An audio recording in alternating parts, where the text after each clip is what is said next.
Hi, it's Robin here. It is Sunday. It's Super Bowl Sunday, day before Valentine's Day, the 13th of Feb. Here in Kenosha County, broadcasting from Petrified Springs Park. I feel inspired today to share about what my journey's been looking like here in the last week or so. What's coming in, and with the theme of Valentine's Day, felt just really guided to share a bit today.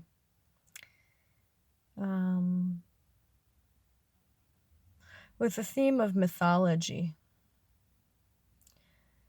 I've been in Wisconsin now for about 4 months.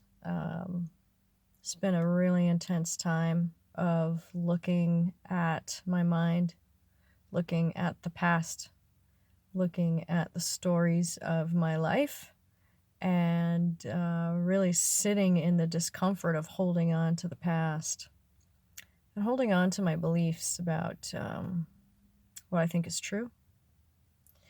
And I share all of this in the context of being a Course in Miracles teacher and student. So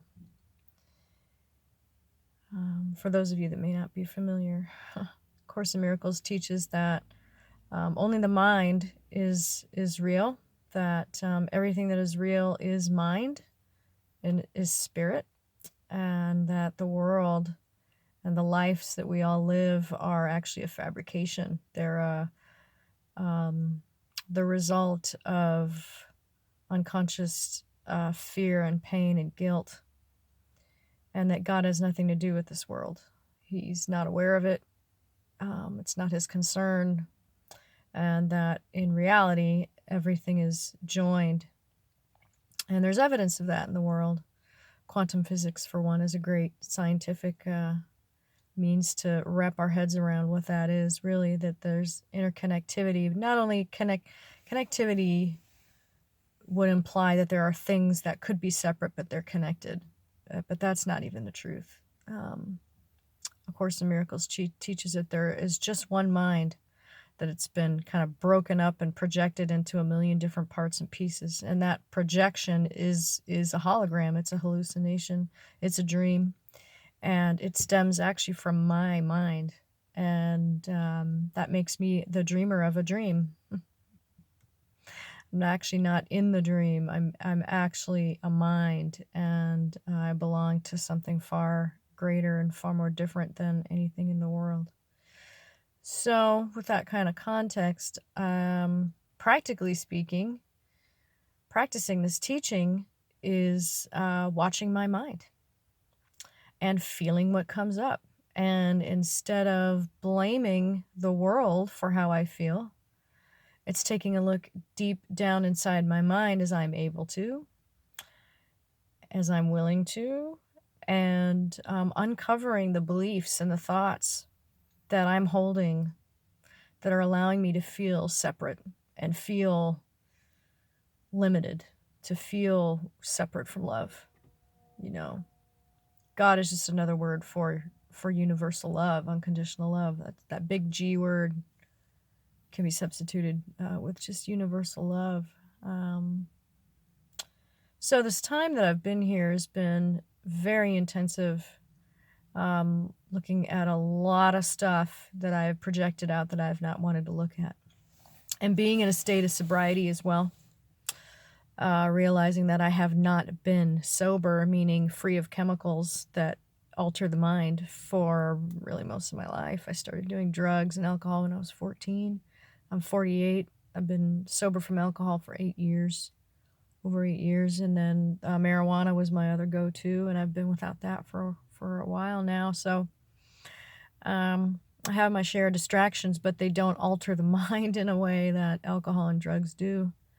And so I've been given this opportunity. Spirit led me here to Wisconsin to really be with what I have not wanted to deal with.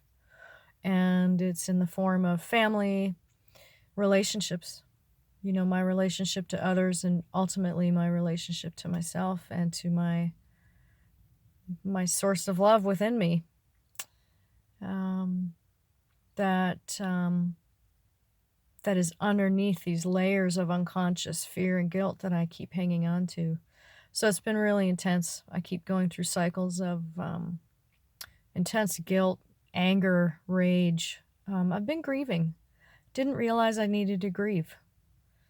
I can see that as a many-year student of the course, that I've used the metaphysical nature and the teachings of this spiritual path to kind of bypass a lot of that. Certainly with my family and with other, with like intimate relationships. I've used it to kind of deny and try to talk myself out of feeling really bad, like wanting to die, kind of a bad, wanting to rage at the world. And I haven't allowed myself to grieve. So there's been a lot of tears, a lot of just having to be in it, and look at it and feel it until I'm ready to choose again. So there's been really incredible mind shifts, really just blessing upon blessing. Over this past week, a lot has changed, a lot has fallen away in the last 3 years, and I'm here revisiting family as Spirit guided me to do, and part of this big chunk of my past is these intimate relationships that I've been in. So my former husband Jason and I, our divorce was finalized at the end of September of last year, so it's a few months ago, and had lived separately actually for quite a bit of our relationship, and this relationship has been really troubling for me because I believe that all the suffering that occurred has been my fault, and that it could have been different if I were better, if I were more open, if I were more, yeah, there's still emotion around that. I was crying about that again this morning. These thoughts just keep coming up and it feels so real. It seems like this relationship actually occurred. And there's this person out there, and there are other people out there that I've had relationships with, and I have just failed, like utterly failed, to be a partner, to like share with people. And even in platonic relationships with other women, my family, I've been looking at that, looking at the fear, the need to judge, and this self-hatred coming up to be revealed over and over and over again. And this relationship with my ex-husband is just been so intense to force me to look at these thoughts.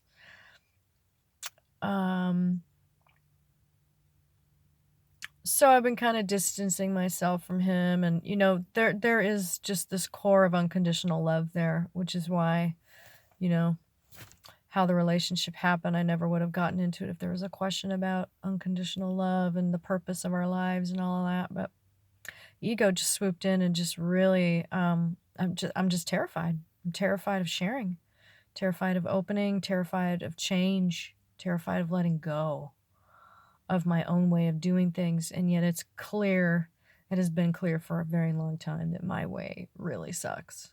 And it sucks because it causes a lot of pain. And there's a tremendous amount of guilt that's come up around that throughout this relationship. It's far beyond this relationship and the things that have happened.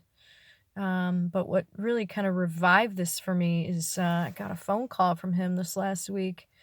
And it was a very loving phone call. It was a very meaningful phone call. But he was calling to tell me that he's in a new relationship.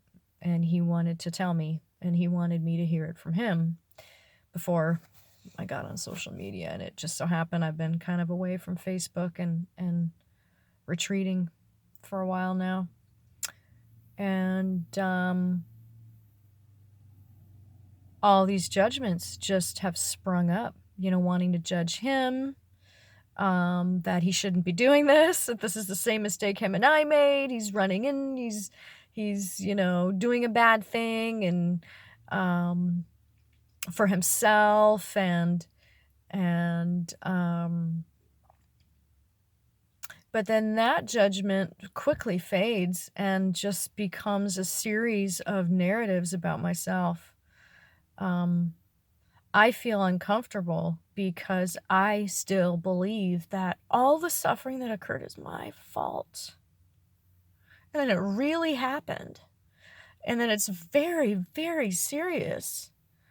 And that I keep doing it. Every relationship I've been in, I hide. I'm not honest.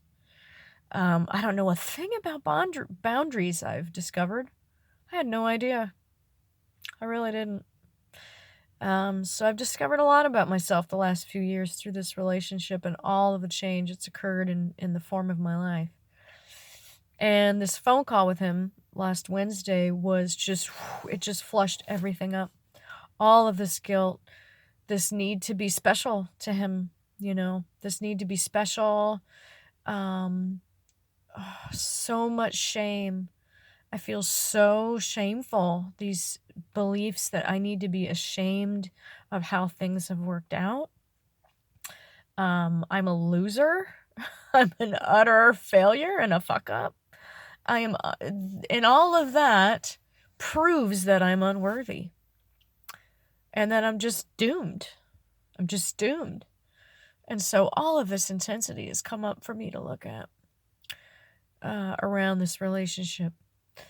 And there's a strong urge to just back away from it. To, one of the things he asked me on the phone is, please don't shut me out. Don't ghost me, because it's been clear. I mean, this is a lifelong relationship, whatever that might mean. But, we joined in holy purpose. We both had different understandings of what that meant. We weren't on the same page. That was one of the problems. We weren't on the same page. I thought we were, or I was hoping we were. And then it became pretty clear that we weren't on the same page. And we were just stuck in our old patterns, stuck in our own patterns. So this relationship has flushed all of this stuff up that I've needed to face. And so this last several days has been waves of these unworthiness thoughts that are so extreme and seem to be so powerful. So I've been exposing them and feeling them and grieving about what I thought I was going to have in this life, and I don't have it. And so there's so much learning going on about how absolutely helpless I am without the spirit within. Without another perspective, I am lost in depression. I am lost in this belief that horrible things have happened because of me. Tremendous pain and suffering for myself and others. And again, it seems so compelling. And then noticing the mind wanting to demonize, romantic relationships. Prior to this week, all these romantic ideas were coming in. It's like spirit was prepping me for this wave of stuff that needed to come up from my mind. All these romance songs on the radio, and I'm just like, oh God, what is this all about? It's like, I'm lost without you, and we're going to be together forever, and all of this romantic stuff. And, in a time of post-breakup, or even in relationship when things aren't feeling warm and fuzzy, which is really, frankly, quite often, in my experience, there's a honeymoon phase, and then the shit kind of hits the fan, and you realize, oh, this is not what I thought it was. That's pretty common, I'd say. These romantic songs just can hit me so hard, and I get angry. And I'm like, what a crock of shit this romanticized love thing is. What a crock this special love is. And, you know, this communication with Jason has really helped to flush that all up. And for me to look at how much of a failure I think I am and how special I want to be. I want to be special. I want somebody to love me and accept my own need to be weak. You know, I haven't wanted to change. I say I want to change, but I haven't actually taken the action. That follow part. Pray, listen, follow. The follow part hasn't come easy. I'm very resistant. That's my perception anyway. And boy, do I feel guilty about that. Yeah. And so him moving on into a new relationship, it's like, oh, he's moving on. Look at everybody else who has these relationships and it's all lovey-dovey and all fucking perfect and rainbows and orgasms and all this fairy tale stuff, and look at what a failure I am. So I'm seeing in my mind that I'm using this circumstance with someone I'm not even married to, and it's none of my business what he does. This actually has never been any of my business. What he does or what's going on with him. He needs to be on his journey, and that needs to look however it looks for him. And I need to let go. My mind has been trying to use that as a weapon against me to just to keep this guilt in place, you know, and it's really compelling. And I have believed this my whole life, that suffering is my fault. Like, even in these family relationships, somehow I'm supposed to fix it. Somehow it could have been different. It could be better. It could be not so much suffering. I just need to change. Just need for things to be different, and it's just got to stop. Because it hurts. It hurts to believe these things, to take these thoughts so seriously. So, yeah. So underneath this pain and this, you know, this pain, this guilt of blaming myself and looking at how I've hidden from people, from romantic partners, and really everybody. I've hidden from God. I've hidden from love. There's such a guilt around it. It's crushing. It makes me want to die. You know, it's like the death wish. It's so clear why I've placed myself in this world, because I don't want to feel like this. And yet I haven't let go. There's more and more deeper layers to let go of. So underneath this pain, and I'm very grateful that this is happening, and I'm grateful to all of my past partners, because they have loved me and they've witnessed my state of mind, and they've wanted me to be happy, and they've done what they could to be a part of my life and to be close to me. And, you know, most of my romantic relationships have resulted in friendships, you know, and that's really beautiful. Most of them have. You know, I love the people that I've had intimate relationships with. They're very dear. They're very dear and sweet and reliable. They're there for me. Yeah, it's been consistent.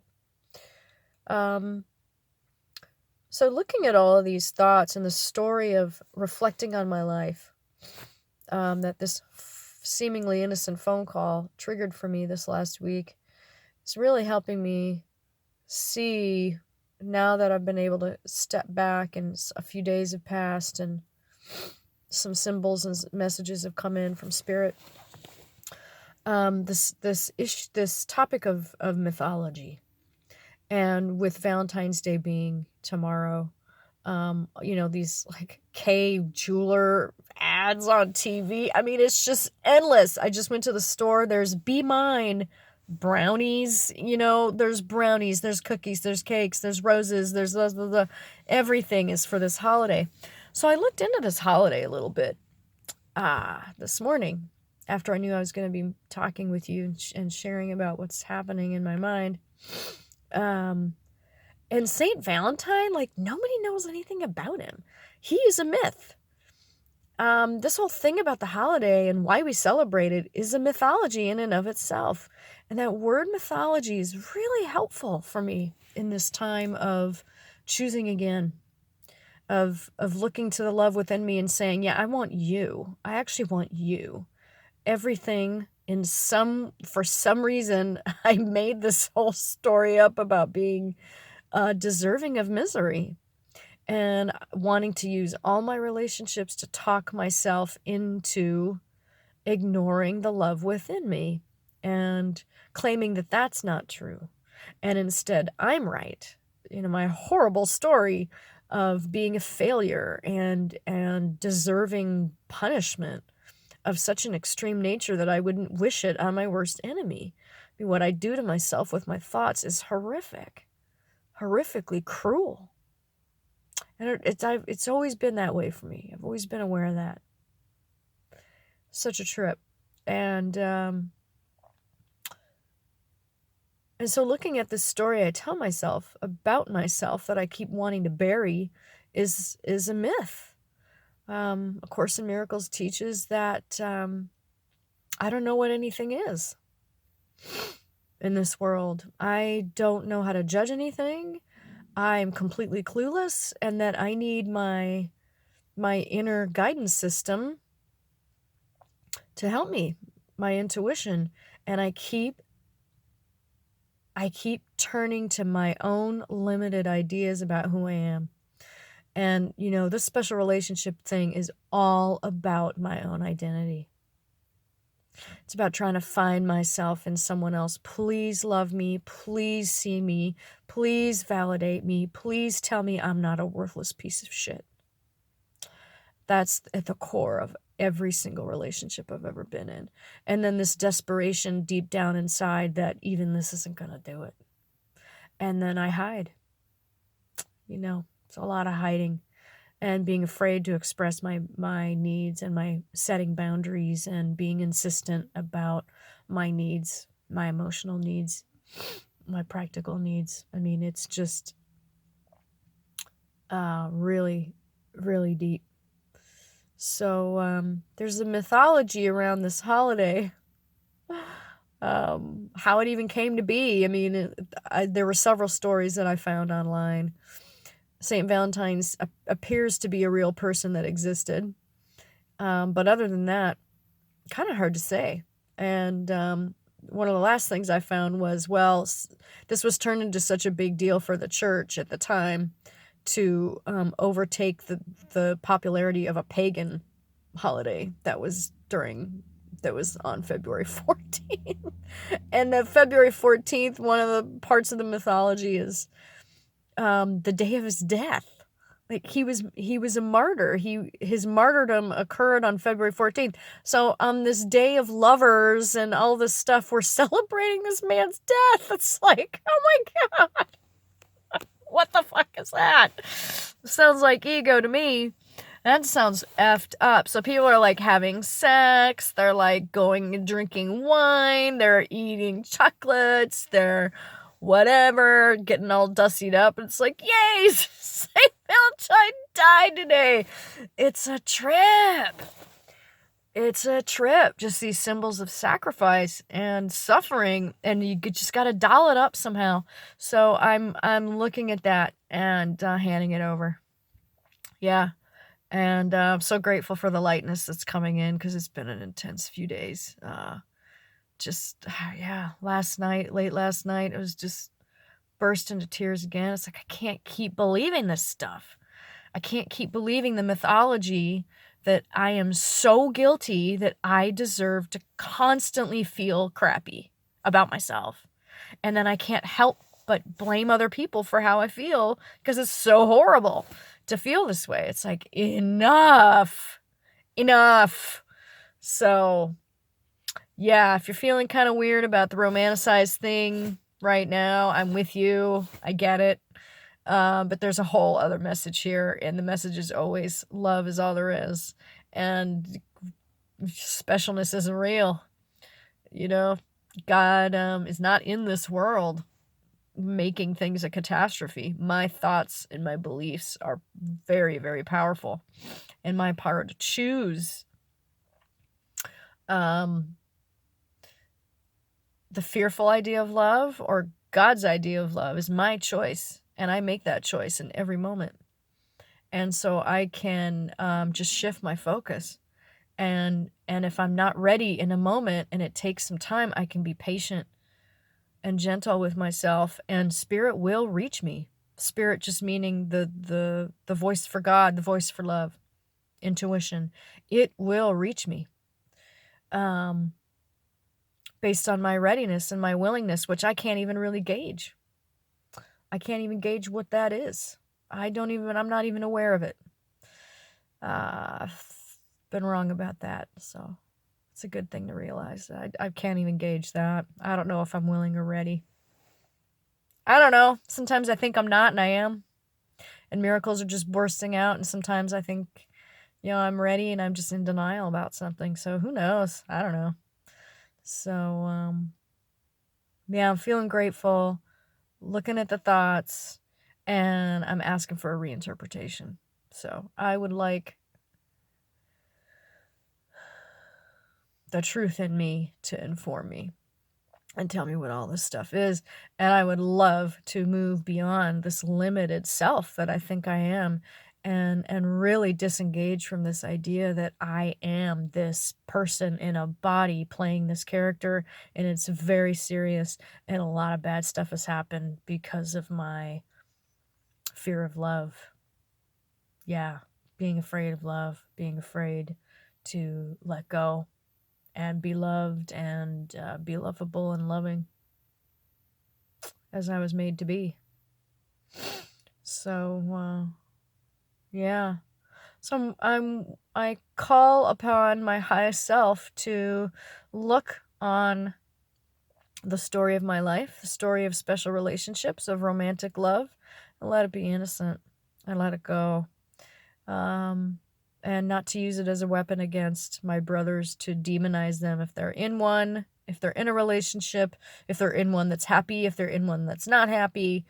I have no way of knowing what that's all about. It's always about me. Everything that comes in my life is about me. So I take responsibility for my state of mind. I take my responsibility for my power to choose what is true and what I wish to invest my mind energy in, what I wish to believe. And I am loving the reinterpretation of my life as a myth. I love that. That's awesome. So Spirit, I give you the mythology of Saint Valentine and Saint Valentine's Day. I let you just handle that. I have no clue what it is. I don't wish to attack it or worship it. So I lay that on the altar for you and just let you handle that. I let you handle romantic relationships, and I let you take the mythology that I've created for myself, that my life has been a series of failures in relationship, and that other people's lives are proof that I'm right and that I'm very guilty. I'm willing to hand that over and be done with that and just wash my hands of that. Yeah, and move forward, because there is stuff happening, and I'll share about that soon. But Spirit's sending me on another assignment that is very different from any one that I've been in before.